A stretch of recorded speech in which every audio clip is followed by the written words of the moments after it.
Hello everyone and welcome to instant biology by doctor Neelabh. मैं फिर से आ गया हूँ आपके बीच में एक बहुत इंपॉर्टेंट इन्फॉर्मेशन के साथ। जैसा कि आपको जानकारी होगी कि अलग अलग इंस्टीट्यूट्स ने अपने यहाँ पीएचडी के एडमिशन्स ओपन कर दिए हैं। फिर चाहे वो आईआईटीज़ हों, चाहे वो आईआईएससी हो, इनके बारे में तो मैं रेगुलरली वीडियो बना ही रहा हूँ। लेकिन आज आपको एक आईसर के बारे में भी बताने जा रहा हूँ, जहाँ पे पीएचडी एडमिशन्स ओपन हो चुके हैं। जी हाँ, मैं बात करने वाला हूँ आईसर भोपाल की। क्या कमाल का इंस्टीट्यूशन है, क्या कमाल की फ़ैकल्टी यहाँ पे काम करती है और बाकमाल यहाँ पे रिसर्च होती है। ज़बरदस्त रिसर्च फैसिलिटीज़ के साथ, ज़बरदस्त प्रोजेक्ट्स के साथ ये एक ऐसा इंस्टीट्यूट है जहाँ पे अगर आप एक ड्रीम करते हैं कि एक बढ़िया रिसर्च करना चाहते हैं अपनी लाइफ में, बायोलॉजिकल साइंस में या किसी भी और फील्ड में, तो ये एक ऐसा इंस्टीट्यूट है जो आपकी जो ड्रीम है उसको पूरा कर सकता है। और अगर आपने एक स्पेसिफ़िक पढ़ाई की हुई है तो यहाँ पे आपको नेट वगैरह की भी ज़रूरत नहीं पड़ने वाली है। आपको इंस्टीट्यूशनल फ़ेलोशिप यहाँ पे मिलेगी। आप इंस्टीट्यूशनल फ़ेलोशिप के लिए एलिजिबल होंगे अगर आपने एक पर्टिकुलर सेट ऑफ स्टडीज़ की हुई, एक पर्टिकुलर सेट ऑफ डिग्री ली हुई है। कौन कौन से स्टूडेंट्स एलिजिबल हैं इंस्टीट्यूशनल फ़ेलोशिप के लिए, कौन से स्टूडेंट्स को जेआरएफ वगैरह लगेगा, उन सब चीज़ों के बारे में आपको ये वीडियो में सारी बातें पता चलेंगी। डेडलाइंस से लेकर के किस तरीके से अप्लाई करना है, कौन से डोमेन्स हैं रिसर्च के, किस ब्रांच में, ये सारी की सारी बातें मैं इस वीडियो में आपसे करने वाला हूँ। वीडियो शुरू करने से पहले आपसे एक हम्बल रिक्वेस्ट है कि अगर आपको चैनल पे दिया जाने वाला कंटेंट पसंद आता है तो वीडियो को ज़रूर लाइक करिएगा, चैनल को ज़रूर सब्सक्राइब कर दीजिएगा। आपका सब्सक्रिप्शन ही हमारा मोटिवेशन है। मैं देखता हूँ स्टैट्स देख करके मुझे लगता है कि बहुत सारे स्टूडेंट्स को बेनिफिट तो हो रहा है, लेकिन वो चैनल को सब्सक्राइब नहीं करते, वीडियोज़ को लाइक नहीं करते। अगर आप ऐसा नहीं करेंगे तो चैनल जो है वो एल्गोरिथम में बहुत पीछे हो जाएगा, जिसकी वजह से बहुत सारे ऐसे स्टूडेंट्स जिनको जानकारियों का अभाव रहता है, जानकारी के बारे में पता नहीं चल पाता, उन तक जानकारियाँ नहीं पहुंच पाएंगी और उन स्टूडेंट्स का नुकसान होगा। इसीलिए अगेन आपसे हम्बल रिक्वेस्ट है कि चैनल को ज़रूर सब्सक्राइब कर लीजिएगा और वीडियो को ज़रूर लाइक कर दीजिएगा। बिना देर किए हुए वीडियो शुरू करते हैं। इस समय हम आईसर भोपाल की वेबसाइट के ऊपर हैं और ये लिंक दिया हुआ है आईसर भोपाल की जो एडमिशन्स पोर्टल है वहाँ का। मैं इसको डिस्क्रिप्शन सेक्शन में दे दूँगा, आप वहाँ से डायरेक्टली क्लिक करके यहाँ पे आ सकते हैं। अपार्ट फ्रॉम दैट, इससे रिलेटेड जो भी अगर कोई इंपॉर्टेंट पीडीएफ होगा तो उसको टेलीग्राम ग्रुप के ऊपर अपलोड कर दिया जाएगा। आप टेलीग्राम ग्रुप भी ज़रूर ज्वाइन कर लीजिएगा, क्योंकि वहाँ पर भी हम इस तरीके की और इन्फॉर्मेशन प्रोवाइड करते रहते हैं समय समय पर। अब आप नीचे स्क्रॉल करते हुए आएंगे तो यहाँ पे आप देख सकते हैं पीएचडी का ऑप्शन है। यहाँ पे applications are invited for admissions to PhD program for the semester commencing from January 2025। अब अगर आपने मेरे पास्ट वीडियोस देखे होंगे तो आप उसमें समझ पा रहे होंगे कि एक्चुअली जनवरी 2025 से नया सेशन शुरू होगा और उसी के लिए तमाम यूनिवर्सिटीज़, आईआईटीज़, आईआईएससी अपने यहाँ एडमिशन पोर्टल ओपन किए हुए हैं। अब देखते हैं कि कौन कौन सी स्ट्रीम्स में आईसर भोपाल अपने यहाँ पीएचडी एडमिशन्स ओपन किए हुए हैं। सबसे पहले बात करते हैं नेचुरल साइंस की स्ट्रीम में। यहाँ पे बायोलॉजिकल साइंस आ जाता है, केमिस्ट्री आ जाता है, अर्थ एंड एनवायरमेंटल साइंस आता है और फिज़िक्स आता है। तो फिज़िक्स, केमिस्ट्री, बायोलॉजी ये एरियाज़ हैं नेचुरल साइंस स्ट्रीम के अंदर आते हैं। अगर आप इंजीनियरिंग स्ट्रीम के हैं तो chemical engineering, electrical engineering, computer science, data science engineering में आप पीएचडी कर सकते हैं। अगर आप humanities and social science stream के हैं तो economic science, humanities and social science, cognitive science, social work and sociology में भी आप यहाँ से पीएचडी कर सकते हैं। अब जनरल एलिजिबिलिटी क्राइटेरिया के बारे में बात करते हैं। अगर आपके पास मास्टर्स डिग्री है इंजीनियरिंग या टेक्नोलॉजी में, बैचलर्स डिग्री है इंजीनियरिंग या टेक्नोलॉजी में, मास्टर्स और इक्विवेलेंट डिग्री है साइंस में, यानी कि एमएससी की बात कर रहा है, ऊपर एमई या एमटेक की बात कर रहा है, नीचे बीई या बीटेक की बात कर रहा है, और यहाँ पे देखिए मास्टर्स और equivalent degree in arts, commerce और अलाइड सब्जेक्ट्स, यानी कि अगर आपके पास जैसे कि एमकॉम है या एमए है तो आप इसके अंदर आ सकते हैं। अब सेकंड कैटेगरी यानी कि बीटेक वाली बात जो मैंने की, उसके बाद थर्ड कैटेगरी यानी कि एमएससी वाली बात जो की मैंने, और फोर्थ कैटेगरी यानी कि एमए और एमकॉम वाली जो बात की मैंने यहाँ पे, तो सेकंड, थर्ड और फोर्थ कैटेगरी के लोगों के लिए आपके पास एक वैलिड गेट स्कोर होना चाहिए। यहाँ पे fulfil any one of the following required जो रिक्वायरमेंट्स हैं, इनमें से कोई भी एक रिक्वायरमेंट उन लोगों के लिए है जो सेकंड, थर्ड या फोर्थ कैटेगरी में फॉल करते हैं। तो पहला रिक्वायरमेंट में से अगर आपके पास गेट स्कोर है तो आप एलिजिबल हैं। सेकंड, अगर आपके पास कोई नेशनल एलिजिबिलिटी टेस्ट आपने क्वालिफाई किया है, जैसे UGC net, CSIR net, NBHM वगैरह। इसके अलावा लेक्चररशिप भी अगर आपने क्वालिफाई किया है, जैसे सीएसआईआर की लेक्चररशिप एलएसबी क्वालिफाई किया हुआ है, तो भी आप यहाँ पे एलिजिबल हैं। Next, selected through national level examination conducted by MHRD or its agencies, institutions like UGC, IIT, ISC, अगर इसने कोई एग्ज़ाम कंडक्ट करवाया है तो भी आप यहाँ पे एलिजिबल हैं. Selected provisionally for the DST inspire, तो भी आप एलिजिबल हैं. या अगर आपने BTech कंप्लीट कर रखा है IIT से, या BS MS कंप्लीट कर रखा है ISER से, और आपका CGPA 8.0 से ज़्यादा है 10 पॉइंट स्केल में, तो भी आप यहाँ पे अप्लाई कर सकते हैं.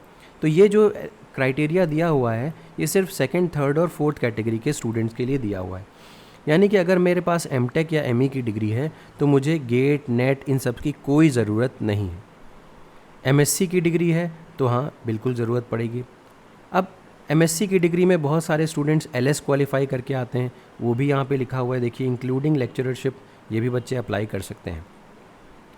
अब देखते हैं CGPA वगैरह का क्या रिक्वायरमेंट है. मिनिमम 60% मार्क्स आपके होने चाहिए, यानी कि CGPA या CPI 7.0 होना चाहिए 10 पॉइंट स्केल पे. रिलैक्सेशन दिया जाएगा 10% जो भी रिजर्व कैटेगरी के स्टूडेंट्स होंगे. अगर आपके पास if the transcript grade sheet issued by the institution reports only marks, अगर आपके पास सिर्फ मार्क्स हैं तो परसेंटेज कंसिडर कर ली जाएगी. अगर ओनली ग्रेड्स हैं तो CGPA या CPI कंसिडर किया जाएगा, और बोथ मार्क्स और CGPA CPI है तो आपका CGPA कंसिडर किया जाएगा. एज लिमिट्स की बात करें तो 28 ईयर्स अपर एज लिमिट है. इसके अलावा जो रिजर्व कैटेगरी के स्टूडेंट हैं उनको एज रिलैक्सेशन प्रोवाइड किया जाएगा. 3 साल का रिलैक्सेशन OBC कैंडिडेट्स को और 5 साल का रिलैक्सेशन SC ST कैंडिडेट्स को प्रोवाइड किया जाएगा. अगर मैं फेलोशिप की बात करूं तो सभी सेलेक्टेड कैंडिडेट्स को JRF फेलोशिप यहाँ पे ऑफ़र की जाएगी. सिलेक्शन प्रोसीजर के बारे में बात करूं तो शॉर्टलिस्टेड कैंडिडेट्स को इंटरव्यू के लिए कॉल किया जाएगा. डेट ऑफ इंटरव्यू बाद में कम्युनिकेट कर दी जाएगी ईमेल के ज़रिए. इसके अलावा SC ST जो कैंडिडेट्स हैं उनको TA यानी कि ट्रैवलिंग अलाउंस भी दिया जाएगा as per government of India norms. Important note के बारे में बात करूं, all communication with candidates will be through email only. सिर्फ और सिर्फ ईमेल के ज़रिए आपसे बातचीत की जा सकती है. आप वेबसाइट को बीच बीच में चेक करते रहिए ताकि आपको अपडेट्स का पता चलता रहे. अगर आपकी कोई भी एप्लीकेशन रिलेटेड क्वेरीज़ है तो आप अपना एप्लीकेशन नंबर ज़रूर सब्जेक्ट लाइन में मेंशन करें ईमेल करते समय. ऐसे कैंडिडेट्स जो अपीयर करने वाले हैं फाइनल एग्जामिनेशन में या क्वालिफाइंग डिग्री प्रोग्राम में are eligible to apply for the PhD program, यानी कि आप रिजल्ट अवेटेड कैटेगरी में अगर हैं तो भी आप यहाँ पे अप्लाई कर सकते हैं. हालांकि आपको अपनी सारी जो भी पेपर वर्क है वो एक तय सीमा में कंप्लीट करने होंगे. Selection will be based on interviews, पूरा का पूरा इंटरव्यू बेस्ड यहाँ पे सिलेक्शन होता है. इसके अलावा रिलैक्सेशन मैंने आपको एलिजिबिलिटी क्राइटेरिया में बता दिया है. अप्लाइंग किसी भी तरीके से गारंटी नहीं है कि आपका सिलेक्शन हो जाएगा. Students whose results of CSIR, JRF, UGC, JRF, INSPIRE, PhD fellowship और नेट LS और राजीव गांधी फेलोशिप और any equivalent fellowship are awaited may also apply with their roll numbers mentioned in the application. Such candidates may walk in for the interview provided they have qualified examination for any of the above fellowship before the interview date. यानी कि ऐसे students, यहाँ पे साफ तौर पे लिखा हुआ है, ऐसे स्टूडेंट्स जिन्होंने ये एग्जामिनेशन दिए हुए हैं या कोई भी इक्विवेलेंट फेलोशिप का एग्जामिनेशन दिया हुआ है और इनका रिजल्ट अवेटेड है, may also apply with their roll numbers mentioned in the application. आप अपना एप्लीकेशन में अपना रोल नंबर मेंशन करके अप्लाई कर सकते हैं. Such candidates may walk in for the interview provided they have qualified examinations for any of the above fellowship before the interview date. तो आप अगर इंटरव्यू डेट से पहले आपने क्वालिफाई कर लिया है एग्जामिनेशन तो आप इंटरव्यू में आ सकते हैं. बस ये कहने का मतलब है, मान लीजिए कि आपने एग्जामिनेशन अभी दिया है, उसका रिज़ल्ट नहीं आया है, तो आप रोल नंबर डाल करके अप्लाई कर सकते हैं और इंटरव्यू जब अनाउंस होगा तो इंटरव्यू के समय तक अगर आप क्वालिफाई कर जाते हैं तो आप इंटरव्यू में बैठ सकते हैं. अब notice for admissions to PhD program. After the last date applications will be screening होगी, कैंडिडेट्स को शॉर्टलिस्ट किया जाएगा इंटरव्यू के लिए और कैंडिडेट्स का नाम इंस्टीट्यूट की वेबसाइट के ऊपर डाल दिया जाएगा. In addition to general eligibility criterion, applicant must be satisfy the eligibility criteria specified for respective departments. अब जैसे कि अगर मैं बायोलॉजिकल साइंसेज के बारे में बात करता हूँ तो यहाँ पे बायोलॉजिकल साइंसेज में कौन कौन सी एरियाज़ में PhD होती है. यहाँ पे देखिए मेंशन्ड है behavioural ecology, biochemistry, biophysics, cancer bio, इस सब एरियाज़ में यहाँ पे PhD होती है. अगर मैं एलिजिबिलिटी क्राइटेरिया की बात करूँ तो चाहे आपके पास MSc हो, MTech हो, 60% मार्क्स होने चाहिए, CGPA 7.0 होना चाहिए. Students with MSc, MTech or equivalent degree in a branch of physics, chemistry, maths can also apply provided they have aptitude for biological sciences. मतलब MSc M.Tech अगर आपने किया हुआ है, फिज़िक्स केमिस्ट्री में भी किया हुआ है, मैथ्स में भी किया हुआ है, तब भी आप यहाँ पे अप्लाई कर सकते हैं बायोलॉजिकल साइंसेज में। आपका इंटरेस्ट होना चाहिए। ऐसे कैंडिडेट्स जो कि बीटेक भी पढ़ कर के आ रहे हैं, MBBS पढ़ कर के आ रहे हैं या MCA पढ़ कर के आ रहे हैं, वो भी बायोलॉजिकल साइंसेज में अप्लाई कर सकते हैं अगर उनका एकेडमिक परफॉर्मेंस बहुत ही ज़बरदस्त रहा हो अभी तक तो। Candidates at the time of interview must bring with them at least 1 letter of recommendation in a sealed envelope. तो आपको एटलीस्ट 1 लेटर ऑफ रिकमेंडेशन ले करके इंटरव्यू में जाना होगा, ये बात बहुत इंपॉर्टेंट है। Alternatively, the recommendation letter can be directly mailed by the referee to admission.biophd@iserb.ac.in before the interview date।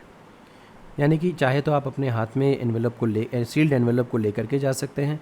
Apart from that अगर ऐसा नहीं है तो आप चाहें तो ऑल्टरनेटिवली रिकमेंडेशन लेटर मेल करवा सकते हैं अपने प्रोफेसर से। इंपॉर्टेंट डेट्स क्या हैं? अक्टूबर 14 लास्ट डेट है एप्लीकेशंस को रिसीव करने की। Other relevant dates will be announced in due course of time. यहाँ पे अगर आपकी कोई भी क्वेरी है तो आप डिपार्टमेंट ऑफ बायोलॉजिकल साइंसेज में head of the department of biological sciences professor Himanshu Kumar हैं और डॉक्टर राम कुमार मिश्रा जो हैं वो कन्वेनर है PhD एडमिशन्स के लिए, इनसे कॉन्टैक्ट कर सकते हैं। फ़ोन कॉल्स इंटरटेन नहीं की जाएंगी, आप सिर्फ मेल करके बात कर सकते हैं। इसके अलावा आप केमिकल इंजीनियरिंग में अगर आप इसके ऊपर क्लिक करेंगे तो केमिकल इंजीनियरिंग की डिटेल्स आ जाएंगी। इसके अलावा अब देखिए यहाँ पे हर डिपार्टमेंट में वो किस तरीके का क्या उसका एलिजिबिलिटी क्राइटेरिया है उसके बारे में मेंशन करके रखा हुआ है इसने। इसी तरीके से केमिस्ट्री में डेटा साइंस, अर्थ साइंस, ये सारी चीज़ें मेंशन हैं। अब आपको अगर यहाँ पे जाना है तो उसका लोकेशन क्या है, होटल्स कौन कौन से नज़दीक पड़ेंगे, रूट मैप क्या है, ये सारी चीज़ें यहाँ पे आपको देखने को मिल सकती हैं। तो इतनी सारी बातें हो गई। ये हो गया आपको यहाँ पे किस तरीके से अप्लाई करना है। अब एप्लीकेशन का पोर्टल कौन सा है? जैसे कि ये बायोलॉजिकल साइंसेज है। अब मैं यहाँ पे अप्लाई करना चाहता हूँ PhD के लिए, तो क्लिक हेयर ऑप्शन पे क्लिक करिए। जैसे आप यहाँ पे पहुँचेंगे तो ये एडमिशन पोर्टल है, इनका एडमिशन्स ओपन है, आप देख सकते हैं। और यहाँ पे अप्लाई नाउ का ऑप्शन है। अप्लाई नाउ के ऊपर क्लिक करेंगे तो ये आइसर भोपाल की वेबसाइट आ गई। यहाँ पे पहले आपको रजिस्टर करना पड़ेगा और रजिस्टर करने के बाद आप फॉर्म फिल कर सकते हैं। यहाँ पे कुछ मेंशन नहीं है कि कितनी फ़ीस वगैरह लगेगी, ऐसा कुछ मुझे दिखाई नहीं दिया। अब जिन भी स्टूडेंट्स ने फॉर्म भरना शुरू कर दिया हो वो ज़रूर बताएं कि फ़ीस यहाँ पे कितनी लग रही है।